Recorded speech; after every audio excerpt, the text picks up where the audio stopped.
And another season of the NBA on ESPN is underway. Let's go! Curry for the record. We have a liftoff.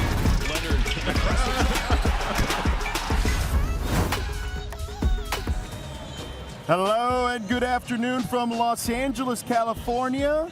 A rare cloudy day at the Santa Monica Pier in the City of Angels. LeBron James and the Lakers on thin ice. And Russell Westbrook will have to carry a big load today because there is no LeBron James in the lineup this afternoon, along with Anthony Davis. He will be available to play with Russ. Carmelo Anthony will be available as well, as the Lakers are looking to try to stay in the play-in tournament. And then, of course, the Denver Nuggets trying to secure a spot in that top six with the MVP candidate, Nikola Jokic, the reigning MVP.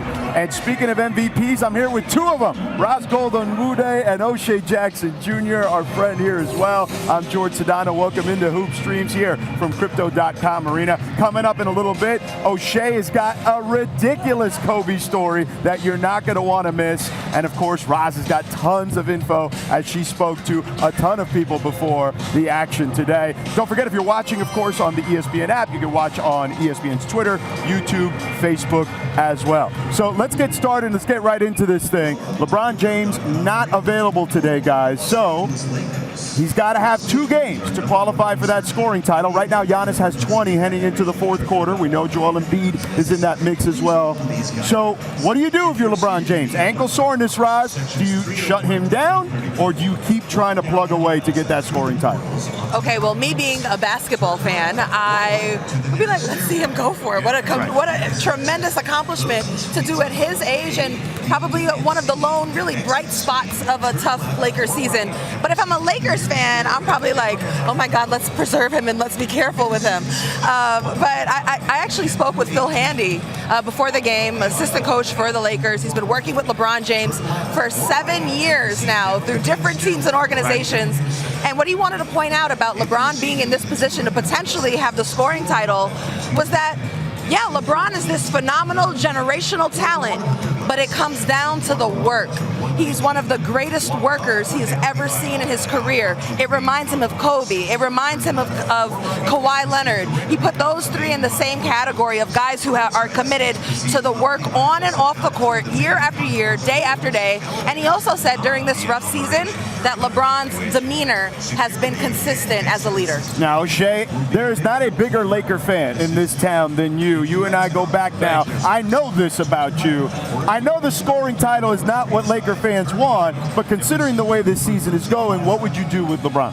I'm a mixture of both a little bit. I've been trying to simulate this season since the All-Star game. It's just a silver lining type of thing. LeBron James is one of the greatest players of all time, and he's been breaking records all year. I'm cool with him getting any type of accolade as long as he's in purple and gold. Right, and speaking of accolades, make sure you check out O'Shea. Obi-Wan Kenobi is coming up on Disney Plus very soon, so make sure you check that out. And Den of Thieves 2 is going to come out. They're going to start filming that soon. So where are you filming that, by the way? Well, we got to go to France, and we got to go to Serbia, which I'm a little nervous about, but we'll talk about that later. We can talk about that another time then, but understandably so. All right, now, we talked about LeBron here at the top, but let's talk about this team and the Lakers. As we mentioned, on thin ice as far as the play-in scenario is concerned. Losing to the Pelicans the other night, they've now lost 5 in a row. Roz, we'll start with you. What do you make of their chances, considering LeBron is out, AD is just coming back, and Russ has been up and down this season? Yeah, post that loss to the Pelicans, Anthony Davis said, we're going to rock out 5 games in a row. We got to go 5-0 from here. And actually, statistically, it'll show it that the Lakers have not won back-to-back games since January. Right. So you're talking about pulling something off that they haven't really done in months. Yeah. But I think it was a good sign to be able to see LeBron and AD back on the court. They dropped 60. It was a tough sign that the same type of things keep tripping them up. Lack of execution down the stretch, giving up leads, and just a lack of chemistry and continuity. What do you think, O'Shea? Right now, I mean, the Spurs are in control. They have the tiebreaker on the Lakers as well. So even if the Lakers win 5 in a row, I know they've been talking about that. That's been their messaging since the loss to the Pelicans.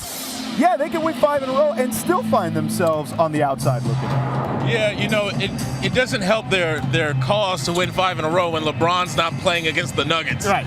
So, you know, I don't want to hold my breath a little bit, but you don't want to give up hope. You know, we Laker faithful, we watched every game. To say that this season has been a disappointment is an understatement. You know, when your Postmates gives you the wrong order, that's a disappointment. All right, this has been heartbreaking. All right, but we're a proud fan base. We're here every game. So if they say we're winning 5, we're winning 5. Okay, I know how diehard you are. Whether you're home or you're somewhere, you're watching these games, regardless of where you are in the world. Okay, and give me like the scenario this season. Like, what has the struggle been like? The struggle is real, I know, with you. But what has it been like? Give me like, encapsulate to me what it's been like to watch this team this season. Just frustrating. And we've given up so much that we didn't realize that we needed. We gave up our size. We gave up defense. You know, these things that brought us a championship just 2 years ago. And yeah, it's hurt. And I think the most frustrating thing is that every single game we have these little runs that make you think that they're going to pull it out, and we fumble the bag. And I think those are the heartbreaking losses when they give us hope. Now, you've been here through thick and thin, okay? We know your family loves this team. Yeah. There've been some lean years, okay? There was those 6 years they didn't even make the playoffs, even though this one's looking like that. Where does this one rank as far as disappointment's concerned? I mean, this has to be up there as far as the most disappointing I've had as a Laker fan. It was different when nobody thinks that you're even in the title contention. But when we were pumping up the way that we were during the offseason, to have this is a major disappointment. But I'd rather be a losing Laker fan than a winning Phoenix fan any day. I'm crying. Wow, dead.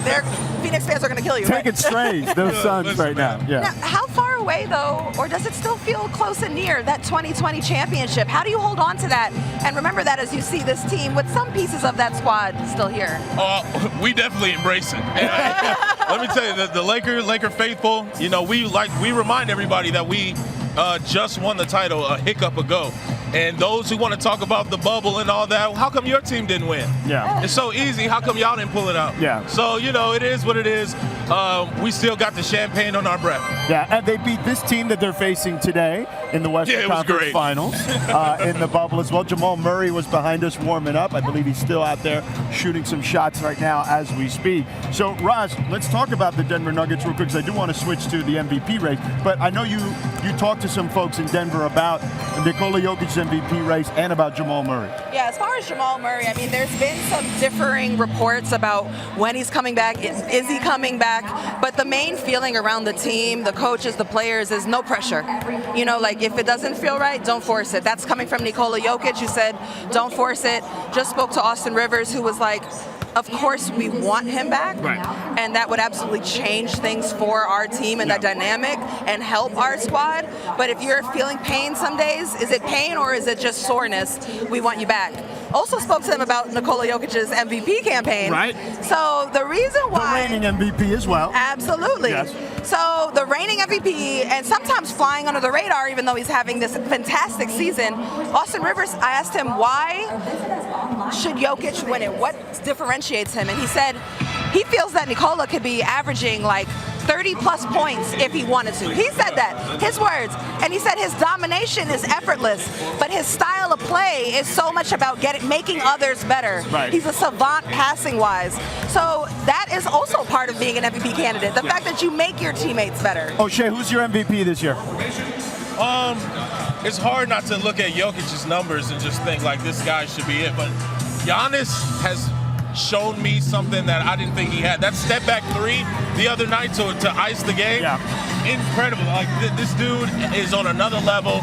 I wish he was a Laker, just like everybody else in the race. But yeah, I'm sure Jokic is going to put on an amazing performance against us tonight. I think it's between Joel and Jokic, pretty much. And I think even just like it could go either way for me. Right. But I think if you were making a case for Jokic, I mean, just all that he has had to be for this team. He's leading them in every major statistical category. You know, how he makes teammates better. I think it's important to look at that. And they're just one win behind the 76ers, and that's without Murray. Yeah, without Murray and Michael Porter Michael Jr. Porter. Yeah. So it's one of these situations when you look at them, and they have been very shorthanded this whole entire season. Look, Jokic has all the statistical numbers to back him up as well. All the analytics favor him. Absolutely. And look, Embiid, I thought was right there. If you notice, when we put up those odds earlier, it was a lot closer. Yeah. Just a week or two ago. And speaking of getting closer, Giannis has inched a lot closer. Oh, he's had a phenomenal march. He went from plus 1,200 to plus 500. I'm with you, O'Shea. In this last week, Giannis has turned me in a way where I feel like because he's already won a couple, that we're overlooking him a little bit. Absolutely. And I think that we need to understand the greatness because, yes, Joel Embiid has been fantastic this year, but it feels like the Sixers are tailing off a little bit. Milwaukee's climbing up a little bit. Jokic has held it down, but if I had to narrow it down to who the best player is, and I know that everybody has a different like way to characterize MVP. Yeah. To me, if the best player is in the race, then I'm going with the best player. Yeah. And the best player right now on the planet today is Giannis Antetokounmpo, in my opinion. I feel that. So it'll be fascinating to see how it all turns out. And there's been a lot of guys that can make a case for it this season because there's been a lot of guys that have been fantastic. Unfortunately, injuries have played a factor, including Kevin Durant, who had another 50-point game. We're going to get into the 50-point explosion post-All-Star here in just a moment. So stick around here on Hoop Streams. We'll be back in just a moment. A 50-piece to put it away in the month of March. Woo! LeBron James! Look at Irving in the open floor. Durant straight line drive and sends it with his chin. All night long. He can't be bothered. Drives inside on the floor. Durant! Dynamite! Towns flushes. Heavenly performance from Tatum. Kyrie Irving scores a half 100 by himself. Sadiq is on one. Yes, sir! He's doing it again. Took it out of traffic. Booked it. Whoa! 960 for Karl Anthony Towns. 50 for DeMar DeRozan. Tatum, another 50-point game. He's a magician. 50. Another nickel. 50. Another nickel. James, at 37 years old, pours in 56. Just an incredible month, as you saw there, of March. Just all those 50-point plus games. Cat with 60. You saw Durant a couple times, Kyrie, and of course LeBron. But let's look at the playoff scenarios here. This is what we've got as of today. Milwaukee clinches a division title today with a win against Dallas. Philadelphia clinches a playoff spot with a win today. Atlanta is locked into a play-in game with a Toronto win over Miami today. And New Orleans is locked into a play-in game with a win and a Lakers loss. And again, no LeBron James today against the Denver Nuggets. I'm here with Roz Gold-Onwude and O'Shea Jackson Jr. So let's take a look at this. As we look at the playoff scenarios, let's talk about the Nets here right now. Do you believe the Nets are a frisky 8 seed potentially in the Eastern Conference? Frisky. Yeah, I absolutely think that they are a frisky team anytime that you have Kevin Durant or Kyrie Irving inserted back in there. Despite their challenges recently. Right. But at the same time, I feel like even when they drop, like KD just went for 55. They combined for 80 and they still lost. It's showing that, and against the Memphis Grizzlies, they did the same thing where those two went off. They need to have more depth of scoring and balance on offense. And, you know, the issues with execution defensively, defending without fouling, there's still some chemistry issues that they have to shore up, and they're running out of time. Also, shout out to Seth Curry. I don't know, you know, when he's coming back and what's going on with him exactly, but he's an important piece. Yeah, no question about it. Andre Drummond has played well as well. What do you think about the Nets, man? Nets fans know how I've been speaking about them for the last couple of seasons, but they are a dangerous 8th seed. It's somebody who's going to be a headache. They're going to be on the back of first place's mind. But Andre Drummond, the Drummond little celebration curse. We Laker fans know all about a Drummond celebration curse. Ready? Hold on. Yeah. When we get, can you get us back on cam here so I can have O'Shea demonstrate the Drummond curse? Yeah. See, the Drummond curse when he was faking. LeBron was back at someone down. Yes. And then Drummond mimicked him. Yes. Now the Drummond curse with the peace sign. Okay. They lost 4 out of the last 5. I'm just saying. Okay, fair enough. Now here's the thing. I don't even think the Nets will be the 8th seed. How about this? Okay. I think they could be the 7th seed because right now they are 1 game behind Atlanta. They're 10. They're tied with the Hornets, but they're 1 game behind Atlanta, and they have the tiebreaker on the Hawks. So with 4 games to go, if they finish tied with the Hawks, they will have the tiebreaker. They will be in the 7-8 game, which means at the moment they would face Cleveland, and I just like a good story to tell, okay? So I don't have a problem if it's Kyrie showing up to Cleveland, taking Cleveland out, and then all of a sudden the Nets finish in 7. So all these teams that are jockeying for position as far as the top of the Eastern Conference, be careful because you may still get the Nets because they could still get the 7th spot. Eastern Conference is so weird. Yeah, but at the same time, I know that it does get discussed about positioning within the higher level executive staffs of teams and organizations. But as a player, like as somebody who's coming out there, I wouldn't want to tempt the basketball gods. Right, just play it out. I also think the top 4 teams, those top teams in the East, are really solid on their own. They don't got to duck and dodge people. They ain't scared. They ain't scared. There you go. Now, that top of the East, though, you said the East is weird, but the top of the East, you can legitimately have 5 teams come out of there, whether it's Brooklyn, Miami, Philadelphia, Boston, and obviously Milwaukee, the defending champions. Yeah, definitely. It's hard to go against the defending champs. Milwaukee, like we said, Giannis is playing on another level, but Kevin Durant is heating up. I didn't know that his career high was 55. I thought it was higher. I was surprised. I swore Kevin Durant got way above I was like, I'm sure he went for 70 once. Yeah, so I'm definitely not counting out Kevin Durant. Shout out to Kevin, Swagger family, as you know. Yeah, for sure. Now, let me ask you this. Let's switch over to the West now for a second. The Warriors snapped their 4-game losing streak, Roz.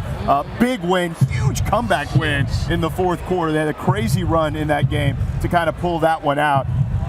Are we selling the Warriors short a little bit? Because it feels like people are off that bandwagon a little bit. People are on and off that Warriors bandwagon. They're either all the way in or they're just completely selling their tickets.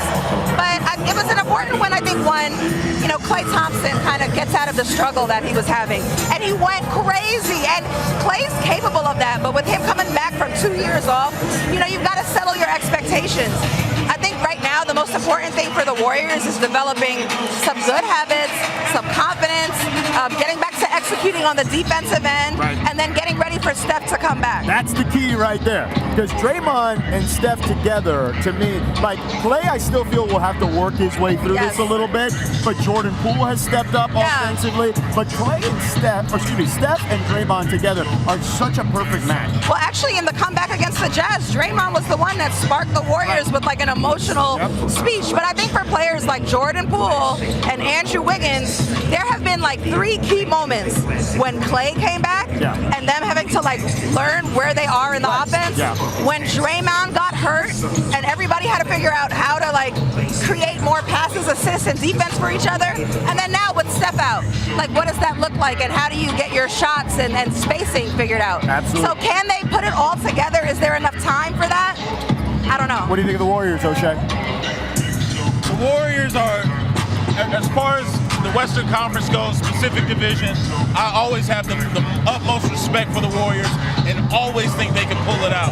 But one thing I want to point out about that game, did you see the look on Donovan Mitchell's face after they lost? Yeah, he was not happy. Free Donovan Mitchell. Free Donovan Mitchell. We got to get you out of there. Well, and remember when they lost the other night to the Clippers, he was like, this bleep keeps happening to us. It keeps happening. And another point to make is something is kind of shaky right now with the Jazz. But they got eaten up with that drop coverage. Klay kept shooting, and the defense is back and he's red hot. So I don't know if the adjustment was there. Now let's talk about the young Memphis Grizzlies, who have been fantastic this season. Even, I believe, 19-2, maybe 20-2 now without Ja Morant. Do you believe that they can reach the conference finals? I believe they can do it. I think that it's between the Suns and the Grizzlies as favorites out of the West. But don't get it twisted. Even though they're 20-2 without Ja, they are definitely a better team with Ja. Sure. Don't ever get that twisted. It's just that they got a style of play. It's possessions, it's pace. They're physical. They'll turn you over and run. They'll rebound and run. They get to the offensive glass. They block shots. They're young. They're hungry. I rock with them heavy. And they believe in each other. They want to see each other succeed. They get hyped when they see each other succeed. And that's a bond something that Phoenix has. And I just think that Memphis is a dangerous team for years to come. Yeah. And that's why they're winning through injury. Same with the Suns. Like, I think that chemistry chemistry and that full depth of team is fun to watch. So if your Lakers don't make it, would you root for the Grizzlies? I'm not watching. What? Listen, if I were buying stock in a team right now in the Western Conference, I would be buying the Memphis Grizzlies. They're so fun. All of it. And by the way, I'd be buying Denver a little too, especially if MPJ and Jamal Murray come back healthy for next season. Go Lakers. All right, of course. But in the interim, let's talk about, there's Anthony Davis right there. And Roz, you spoke to Anthony Davis earlier today. What did he tell you? Yeah, I just asked him how his foot's doing. Before the game, he was warming up, coming off the court, and he said, you know, I'm dealing with some pain. So I was trying to be specific. Where? When does it happen? He's like, all game. I'm like, is it when you're jumping? Is it when you're landing? He's like, all movements, all the time. I'm in pain. And I feel like that's a pretty big revelation. He's fighting through a lot to be on the court right now. Yeah, he is, no question about it. And they need it because they're on thin ice, as we discussed. But we did discuss earlier, and I want to bring this back a little bit, about the scoring title, okay? So let's take a look at how tight this is. This is as tight a scoring race as we've had in many, many years. LeBron at 30.3 at the moment, Giannis at 30.1, and Joel at 30 flat. Okay, so no LeBron tonight. Roz, I'll start with you. Perhaps the only bright spot, LeBron having a chance to take home the scoring crown at 37, would surpass Michael Jordan at age 35, who won the scoring title in 1998. Do you think LeBron can pull it off, considering how tight that margin is? Man, I mean, he has to play two just to even be in the race, right? And I think, and we were watching, what does Giannis have right now? 20 at half? Yeah, well, he had 20 in the fourth quarter. He was entering the fourth 20 quarter. in the fourth quarter. Yeah. I think LeBron can do it. What I've learned is you never count him out. Right. You know, and I think he's been, and for him, it's been about playing the right way, continuing to be consistent, even though this season has not gone the way they wanted to, and he continues to produce. He has not taken games off. Yeah. What do you think? Can he pull it off? Can he actually hold off Giannis and Embiid? Absolutely. One thing I've learned, I'll never doubt LeBron James again. I said the same thing. I'll never doubt LeBron James again. Every time I say that he can't do something, he proves me wrong. And now he's on my side. Of course he can pull it off. He's a Laker. Yeah, I don't think there's any question. I mean, think about it. The other night, in their loss to the Pelicans, he had 38 and on one leg. Okay, like think about that for a second. What he's doing at age 37, as we mentioned, Jordan at 35 won the scoring title in 98. But let's put this in perspective at what Jordan did at age 37, 38. He was with the Wizards, scored about 20 a game, right? Kobe Bryant, now at that point, let's not forget, had multiple injuries to his lower extremities. He was at about 18 a game. So just put it in perspective when you think about it. LeBron James winning the scoring title at an age where his peers were nowhere near this at that point. I mean, it's historical. It's very inspiring. It's exciting. I hope to see him do it. Yeah, absolutely, man. Let's take a look at the remaining schedule here for the Lakers because, as we mentioned, they're definitely walking a tightrope at the moment when it comes to the play-in scenario. They are in a tough spot, as you see, the Nuggets, the Suns, the Warriors, the Thunder, the Nuggets again. Now, there are no easy games there because, O'Shea, as you know, the Thunder beat the Lakers twice this Take it season. easy. Take it easy, Sedano. I'm just saying. Yeah, it's it's a long road ahead, but they say pressure makes diamonds, and I need them to get to shining right now. All right, it's getting rough for Laker fans, but we need to keep our hope, keep our faith in the purple and gold. And the other part about this is these teams need games too. Yeah. I was talking on the Nuggets side, and they're like, we want to avoid being in any play-in position. Right. So we want to make sure we get these ones. They're going hard. Yeah. Now, O'Shea, I just mentioned Kobe Bryant a second ago. You have the greatest Kobe story ever. Now, it's timely because we know that Nike and the Kobe estate with Vanessa have decided to collaborate once again and continue their collaboration. But I want to hear about this crazy Kobe story and how you and Kobe became cool. Okay, well, I was at a crossroads in my career. You know, I was happy, but I started to feel myself become content, and I wanted more for myself. So I might have been a little inebriated at the house, and I got the courage up. I was like, you know what? Kobe follows me on Twitter. I'm a DM Kobe. I'm gonna see what he say. And I asked him, I was like, are there any movies, any books, any quotes that you use to, pump yourself up? You've done so much. How do you keep wanting more? Can you please give me a little bit of input? He gave me his number, and I started sweating. I was like, uh-oh. So, he said, text me. So I text him. I put him in my phone as GOAT. He's still in my phone as GOAT. And one day in an Uber coming back from a table read, I got a call from Kobe. He talked to me for 25 minutes, and he just explained to me to hold on to that feeling. Never feel like I've done enough. Even at that point in his career, he had won an Academy Award, gold medal, championship. He still felt like he never did enough. So that's something that I keep in the back of my mind, and I want these Lakers to have in the back of their mind too. Enough just isn't enough. Did you know that Kobe's sneakers are still the most worn by players today? Actually, yeah. It's wild, right? I mean, it has a lot to do with Mamba mentality and that idea of bringing out the best version of yourself, no matter what your craft is. And I've spoken with him. I mean, whether you're a teacher, whether you're a basketball player, whether you're a man or a woman, like Mamba mentality was for everyone, and I think like people hold that close to their heart.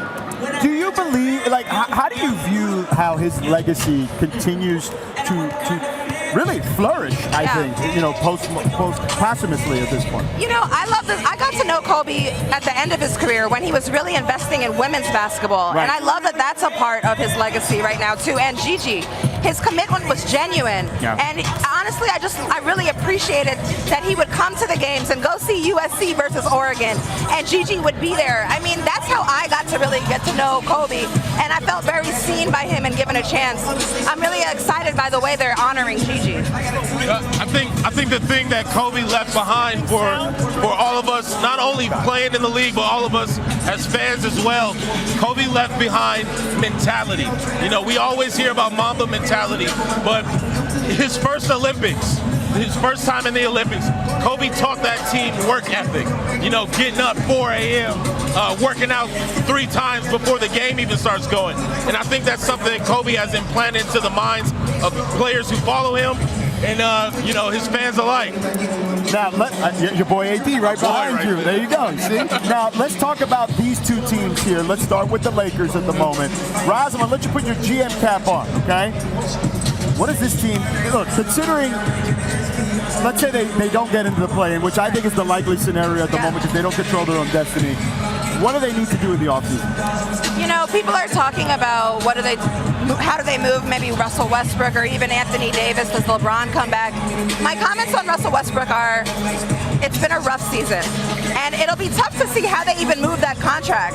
But ultimately for Russ, I feel like I would like to see him have multiple continuity, 2 seasons in a row with a team. Every single year he's with a different team.